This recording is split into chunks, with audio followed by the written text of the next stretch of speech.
Esse é o podcast HB Saúde. Fique por dentro de tudo o que acontece na área da saúde, a qualquer hora e em qualquer lugar.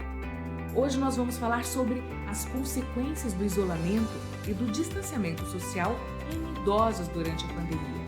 Nesse episódio, eu converso com a coordenadora do Programa de Medicina Preventiva do HB Saúde, a doutora Cássia Stofoletti.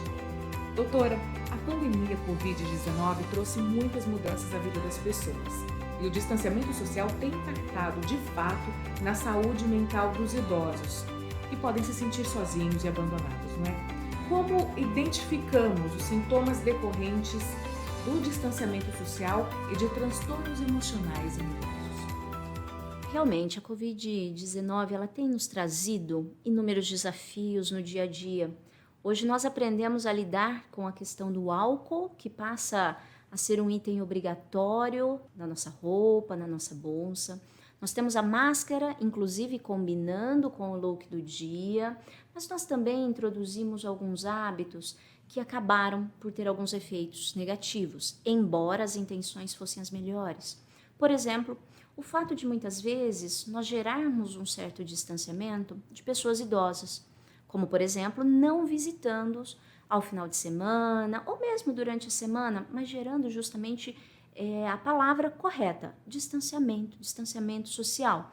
Nós promovemos desde o início da pandemia o fique em casa, o que muitas vezes tem um impacto negativo. Nós falamos de idosos, mas não simplesmente indivíduos que estão acamados ou limitados funcionalmente. Nós temos que pensar em idosos como indivíduos ativos que têm as suas atividades e o seu grau de independência. E muitas vezes não foi isso que nós promovemos desde o início. Nós pedimos que eles ficassem em casa, que eles não frequentassem alguns estabelecimentos, e isso tem um impacto muito negativo. Nós limitamos as atividades diárias, nós limitamos a funcionalidade de um indivíduo que até então conseguia justamente cuidar até mesmo de si e do outro. O distanciamento social, ele não poderia ter sido interpretado como um não ver, mas um talvez ver melhor, ver com mais cuidado ou ver de uma outra forma esse idoso. Nós não podemos pensar em ter os mesmos hábitos de antes, mas nós podemos sim estar perto, acolher, perguntar como esse idoso está, fazer uma visita, mas mantendo cuidado sim diante de todas as medidas de prevenção. Vamos dar um exemplo? Higienização de mãos. Nós não precisamos chegar e já ir abraçando estando perto, mas nós precisamos ponderar e, por exemplo, fazer uso do álcool antes de tocar uma superfície ou após tocar essa superfície. Visitá-los, mas com o uso apropriado de máscaras.